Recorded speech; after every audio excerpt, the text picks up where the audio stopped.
여러분, 독일하면 뭐가 떠오르시나요? 벤츠, BMW, 아우디. 세계 최고의 자동차들이죠. 그리고 또 하나. 철도입니다.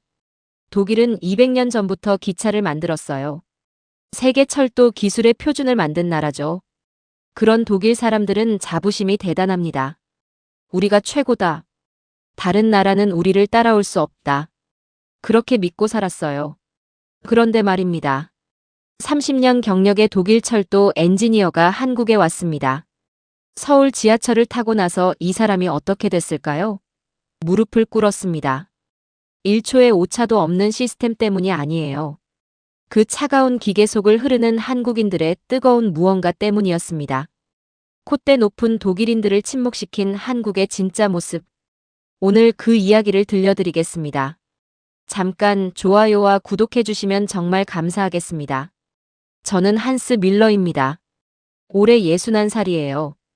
독일 뮌헨 공과대학을 나왔습니다. 졸업하고 30년 동안 철도 시스템을 설계했어요. 독일 전역을 달리는 IC 고속철도 그 신호체계를 제가 만들었습니다. 제 손을 거치지 않은 독일 기차는 없다고 해도 과언이 아니에요. 지금은 은퇴를 앞두고 김나지움에서 물리를 가르치고 있습니다. 김나지움은 독일의 인문계 중고등학교예요. 대학 진학을 준비하는 엘리트 학생들이 다니는 곳이죠. 제 학생들은 하나같이 똑똑합니다. 그리고 자부심이 강해요. 독일인이니까요. 우리 독일인들은 어릴 때부터 이렇게 배웁니다. 독일은 기계공학의 심장이다. 세계의 표준은 독일이 만든다. 다른 나라들은 우리를 따라오는 것일 뿐이다. 저도 그렇게 믿고 살았어요. 60년 동안 한 번도 의심해 본 적이 없습니다. 그런 제가 학생들을 이끌고 한국으로 수학여행을 간다는 소식을 들었을 때 솔직히 말하면 황당했습니다. 왜 하필 한국인가요? 파리도 있고 로마도 있고 런던도 있는데 유럽의 위대한 도시들을 놔두고 왜 아시아의 작은 나라로 가야 하는 겁니까? 교장 선생님이 말했어요. 한국의 첨단 기술을 배우러 가는 거라고요. 저는 속으로 코웃음을 쳤습니다. 한국이 뭘 가르칠 수 있다는 겁니까? 삼성 스마트폰, 현대 자동차? 그건 다 우리 기술을 베낀 거예요. 원천 기술은 전부 유럽에서 나왔습니다. 한국은 그저 빠르게 따라오는 나라일 뿐이에요. 우리는 그런 나라를 패스트 팔로워라고 부릅니다. 선두주자를 쫓아가는 추격자라는 뜻이죠. 출발 전날 밤, 저는 학생들에게 말했습니다. 이번 여행은 견학이다. 배우러 가는 게 아니라 구경하러 가는 거야. 한국이 어떻게 우리 기술을 응용했는지 확인하고 오자. 학생들이 고개를 끄덕였어요. 맨 뒷자리에 앉은 루카스가 껌을 씹으며 물었습니다. 선생님, 삼성 스마트폰 만드는 나라 아닌가요? 그거 말고 볼 게 있나요? 루카스 슈미트. 17살짜리 녀석인데 아버지가 벤츠의 임원입니다. 어릴 때부터 최고급 차만 타고 다녔어요.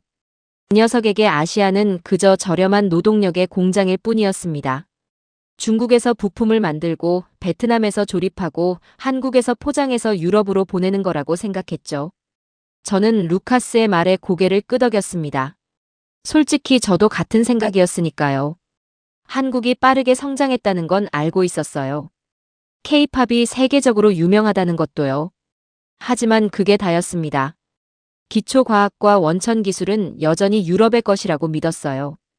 껍데기만 화려하게 포장한 나라. 그게 제가 생각하는 한국이었습니다. 비행기를 탔습니다. 12시간이 걸린다고 했어요. 저는 창밖을 내다보며 생각했습니다. 이 긴 시간 동안 뭘 해야 하나?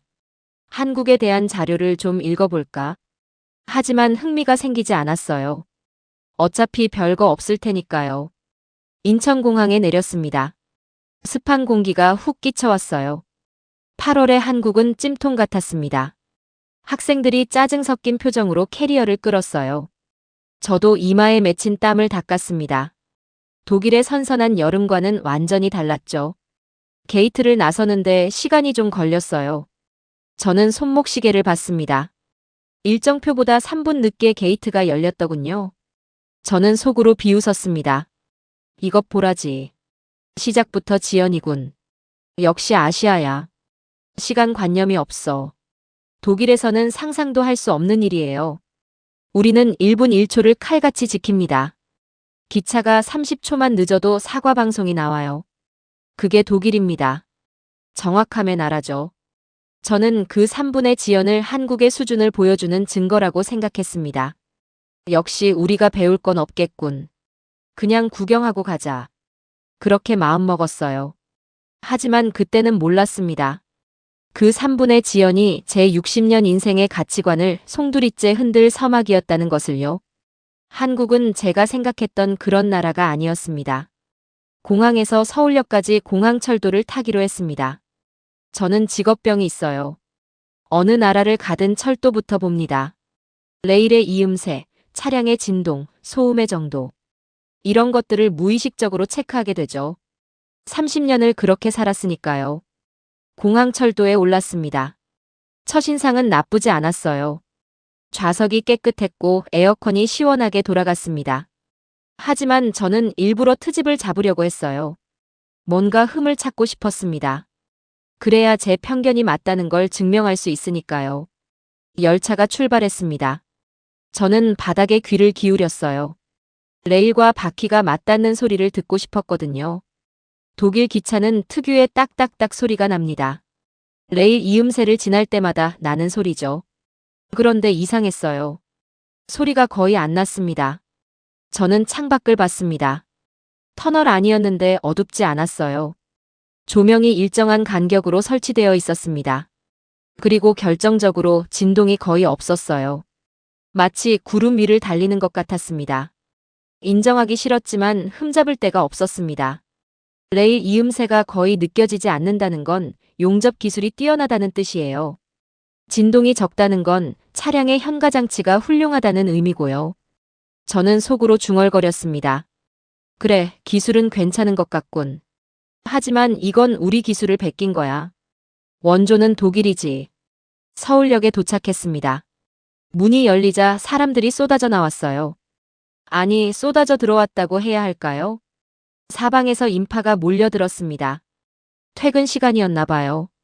수만 명은 되어 보였습니다. 저는 순간 긴장했어요. 독일에서 이런 상황이면 아수라장이 됩니다. 사람들이 서로 밀치고 고함을 지르고 욕설이 오가죠. 미넨 중앙역에서 퇴근 시간에 사고가 난 적도 있어요. 너무 많은 사람이 한꺼번에 몰리면서 에스컬레이터에서 넘어진 겁니다. 저는 학생들을 가운데로 모았습니다. 혹시 모를 사고에 대비해야 했으니까요. 그런데 이상했습니다. 너무나 조용했어요. 수만 명의 사람이 움직이는데 고함 소리가 없었습니다. 부딪히는 소리도 없었어요. 욕설은커녕 짜증 섞인 한숨 소리조차 들리지 않았습니다. 사람들은 스마트폰을 보며 걷고 있었어요. 화면에서 눈을 떼지 않는데도 신기하게 서로를 피해갔습니다. 저는 멍하니 그 광경을 바라봤습니다. 이게 어떻게 가능하지? 물 흐르듯 움직이는 저 군중. 마치 보이지 않는 레일이 바닥에 깔린 것 같았어요. 거대한 군중이 하나의 유기체처럼 움직이고 있었습니다. 루카스가 제 옆으로 왔습니다. 이 녀석도 놀란 표정이었어요. 선생님, 이 사람들 로봇인가요? 왜 아무 소리가 안 나죠? 저는 대답하지 못했습니다. 저도 이해가 안 됐으니까요. 독일 사람들은 개인주의가 강합니다. 자기 공간을 침범당하면 바로 반응해요. 밀치면 밀치고 욕하면 욕하고. 그게 정상이라고 생각했어요. 하지만 한국 사람들은 달랐습니다. 누가 앞을 가로막아도 그냥 돌아갔어요. 어깨가 스쳐도 아무 말 없이 지나갔습니다. 화가 나지 않는 걸까요?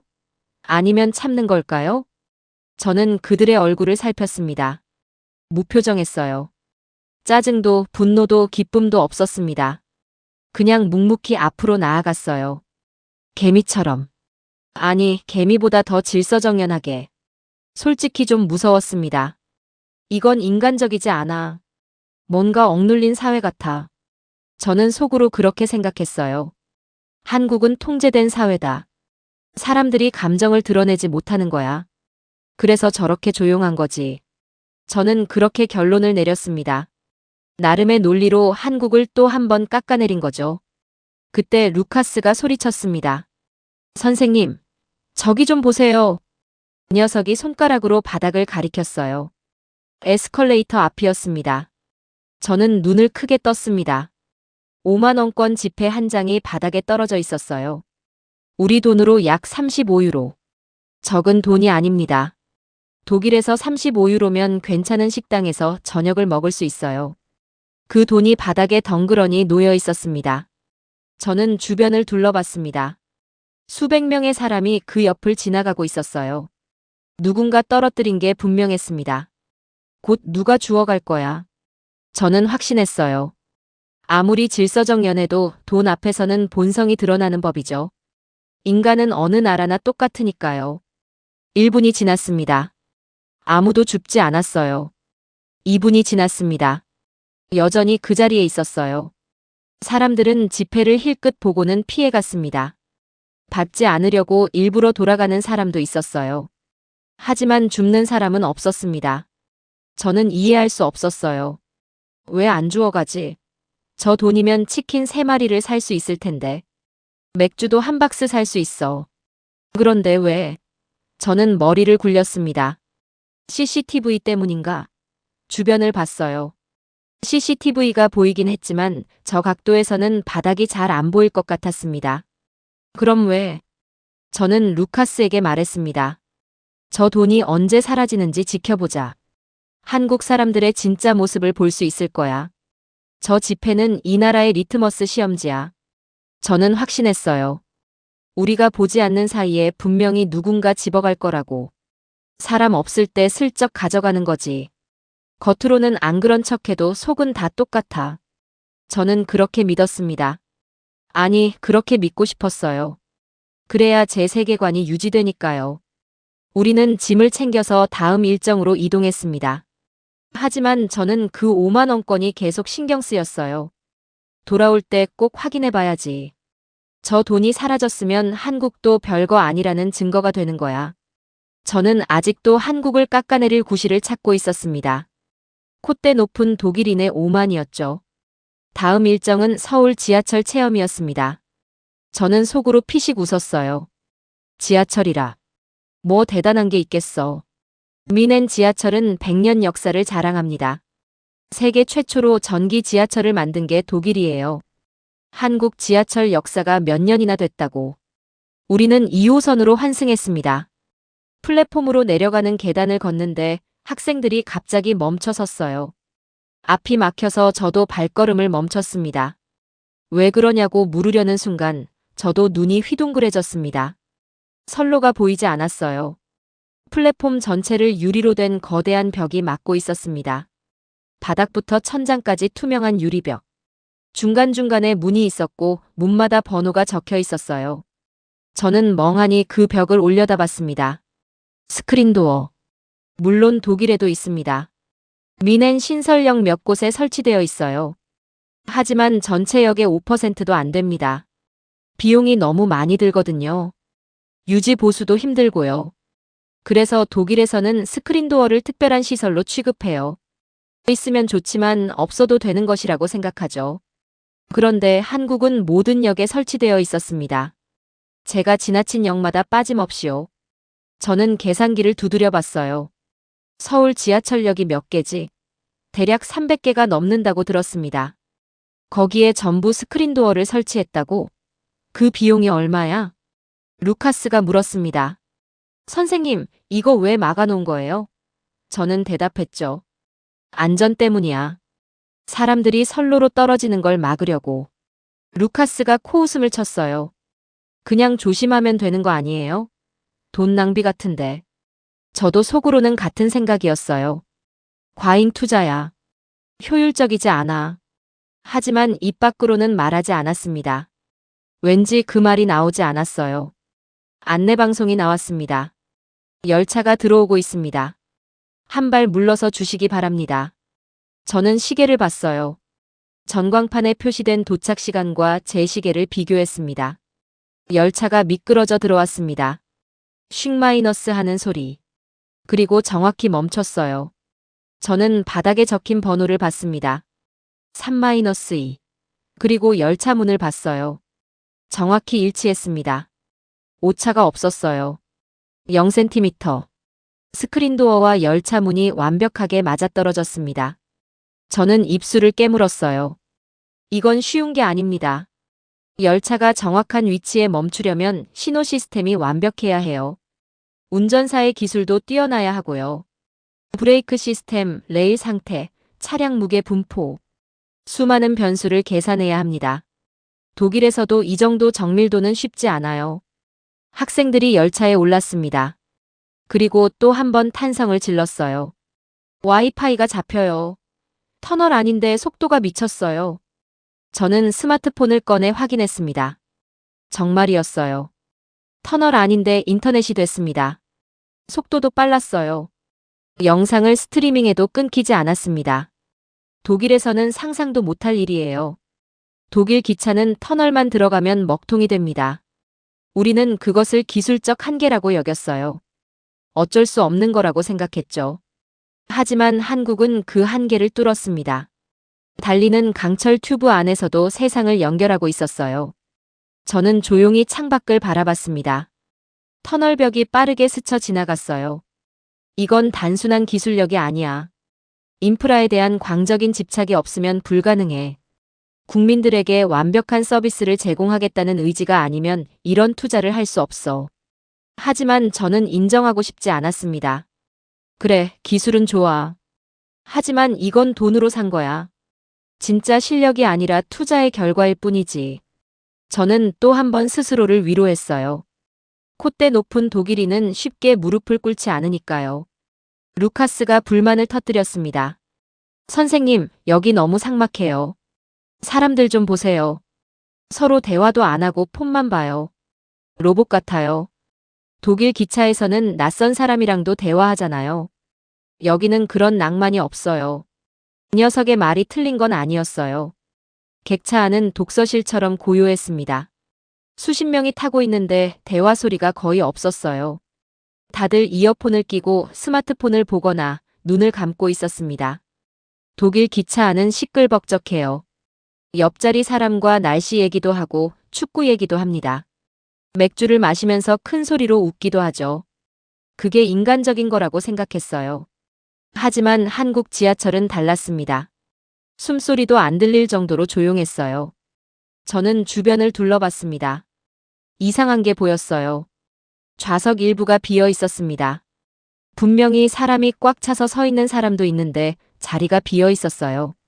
저는 고개를 갸웃했습니다. 자세히 보니 그 좌석들은 색깔이 달랐어요. 분홍색과 노란색. 위에 글씨가 적혀 있었습니다.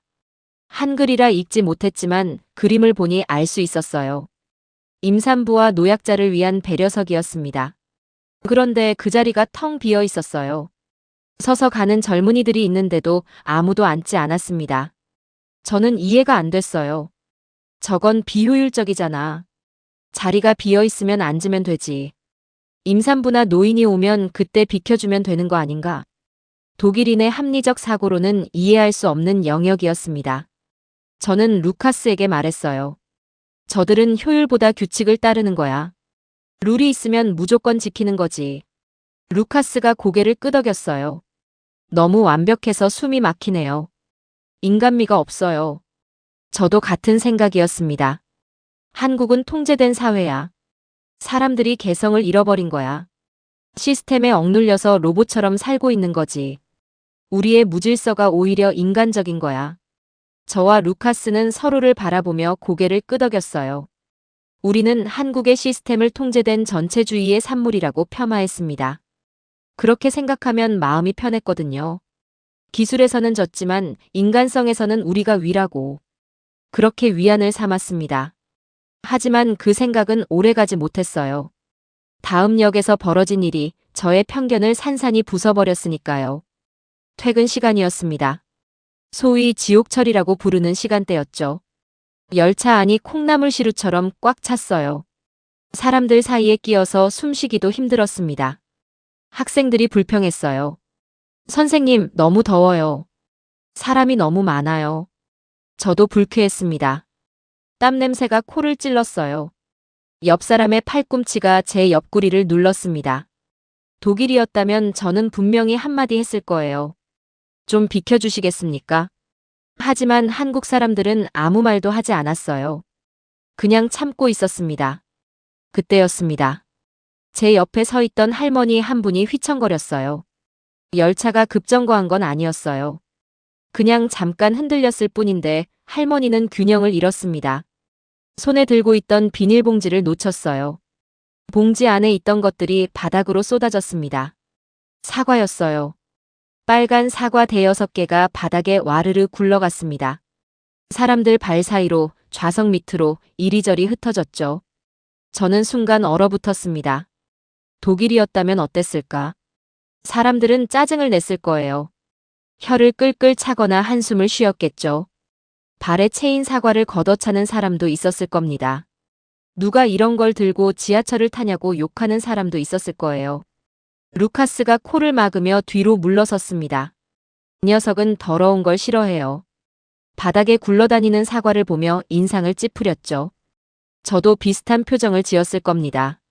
저는 혼란을 예상하며 미간을 찌푸렸어요. 그러나 그 다음 순간 제 눈앞에서 믿을 수 없는 광경이 펼쳐졌습니다. 앉아있던 청년 하나가 벌떡 일어났어요. 그리고 바닥에 무릎을 꿇더니 사과를 줍기 시작했습니다. 그 옆에 서 있던 직장인도 몸을 숙였어요.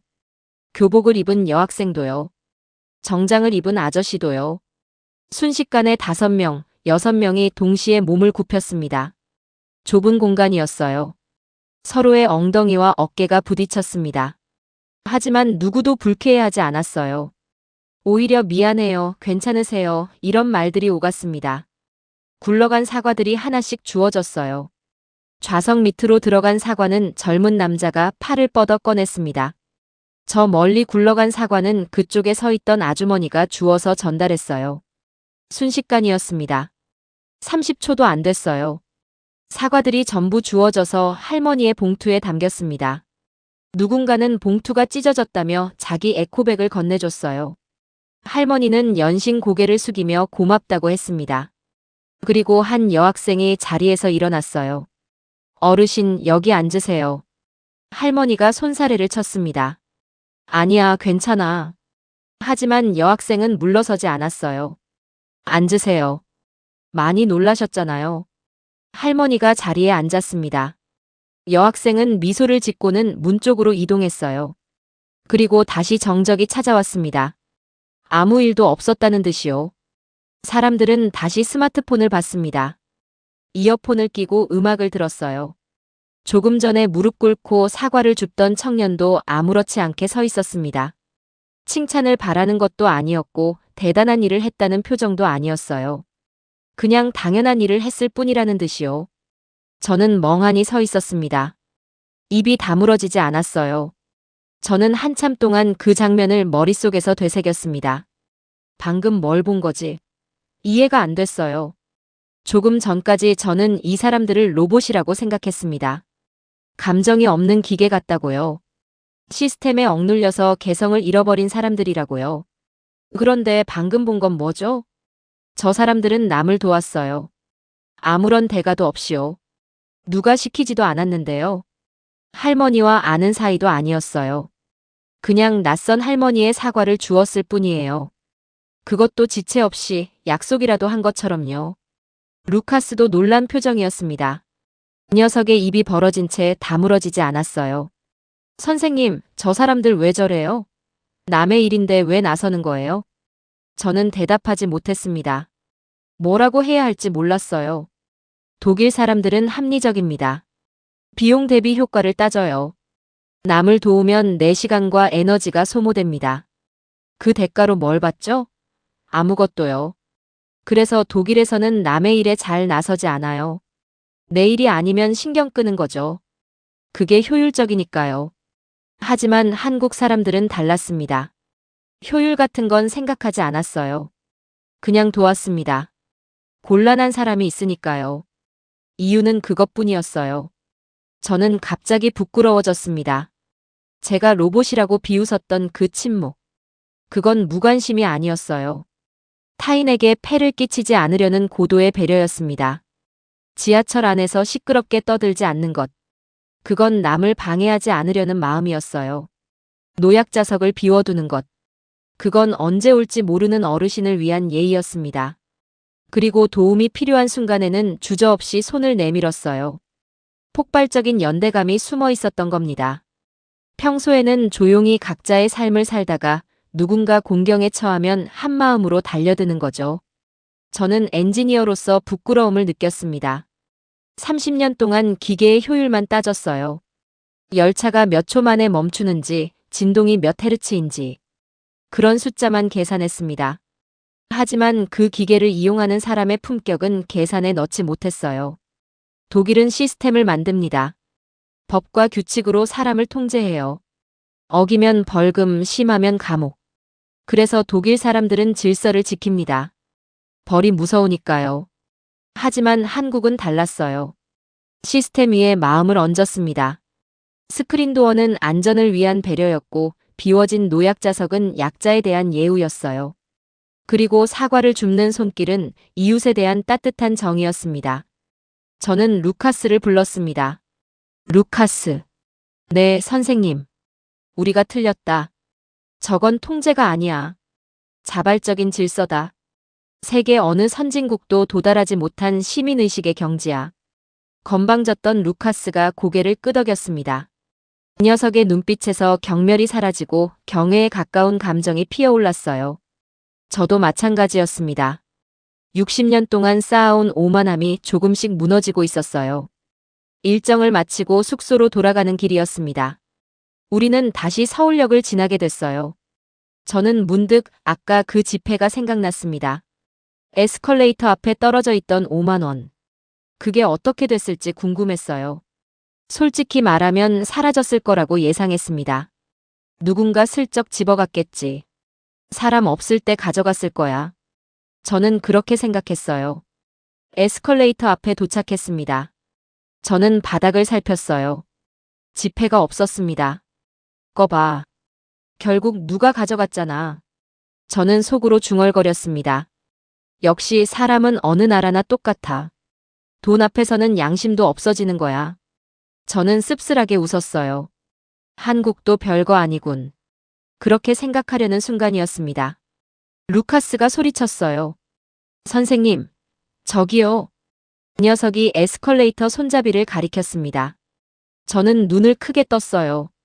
5만 원권 지폐가 손잡이 위에 올려져 있었습니다. 누구나 잘 볼 수 있는 곳에요. 그리고 바람에 날리지 않도록 작은 동전 하나가 그 위에 놓여 있었습니다. 저는 소름이 돋았습니다. 누군가 주었구나. 하지만 가져가지 않았어. 잃어버린 사람이 다시 돌아와서 찾을 수 있도록 눈에 잘 띄는 곳에 올려놓은 거야. 동전까지 올려서 날아가지 않게 했고. 학생들이 탄식했습니다. 세상에. 이게 가능해요? 저는 그 지폐를 한참 동안 바라봤습니다. CCTV가 보고 있어서 그런 게 아니었어요. 아까 확인했잖아요. 저 각도에서는 바닥이 잘 안 보여요. 아무도 보지 않는 순간에도 한국 사람들은 양심을 지켰습니다. 제가 자랑하던 독일의 시민의식. 그건 법에 의한 것이었어요. 벌이 무서우니까 지키는 거죠. 걸리면 벌금이니까 안 줍는 거예요. 하지만 한국 사람들의 시민의식은 달랐습니다. 법 때문이 아니었어요. 처벌이 무서워서가 아니었어요. 그냥 당연히 그래야 하니까요. 남의 것은 남의 것이니까요. 그게 그들의 본능이었습니다. 피 속에 흐르는 양심이었어요. 저는 고개를 숙였습니다. 60년 동안 독일인으로서 자부심을 가지고 살았어요. 우리가 최고라고 믿었습니다. 하지만 이 작은 나라에서 저는 진짜 시민의식이 뭔지 배웠습니다. 귀국하는 비행기 아니었습니다. 학생들은 한국에서 산 기념품을 소중히 만지작거리고 있었어요. 불닭볶음면, 케이팝 앨범, 한글이 적힌 티셔츠. 녀석들의 가방은 한국 제품으로 가득 찼습니다. 누구도 더 이상 한국을 작은 나라라고 부르지 않았어요. 루카스는 자신의 노트에 뭔가를 그리고 있었습니다. 들여다보니 서울 지하철 노선도였어요. 녀석이 직접 그린 거였습니다. 복잡한 노선도를 하나하나 따라 그리면서 녀석은 뭔가를 깨달은 것 같았어요. 저는 수첩을 꺼냈습니다. 그리고 이렇게 썼어요. 기계는 독일이 만들었을지 모른다. 하지만 그 기계를 가장 완벽하게 운용하는 소프트웨어는 한국인이다. 하드웨어는 베낄 수 있어요. 기술은 배울 수 있습니다. 하지만 그 기술 위에 얹은 마음은 베낄 수 없어요. 한국인들의 배려, 양심, 연대감. 그건 돈으로 살 수 없는 것들이었습니다. 우리는 기술을 전수하러 왔다고 착각했어요. 선진국에서 후진국으로 가르치러 온다고 생각했죠. 하지만 결국 배우고 가는 것은 우리였습니다. 인간으로서의 태도를요. 저는 창밖으로 멀어지는 한반도를 내려다봤습니다. 작은 반도였어요. 지도에서 보면 정말 작아요. 하지만 그 안에 사는 사람들은 거인이었습니다. 마음이 큰 사람들이었어요. 화려하지만 사치스럽지 않은 나라. 빠르지만 무례하지 않은 나라. 효율적이지만 따뜻한 나라. 한국은 그런 나라였습니다. 저는 결심했어요. 은퇴하면 다시 한국에 오겠다고요. 엔지니어가 아닌 한 명의 학생으로서요. 그때는 나도 그들처럼 떨어진 사과를 묵묵히 줍는 법을 배우고 싶습니다.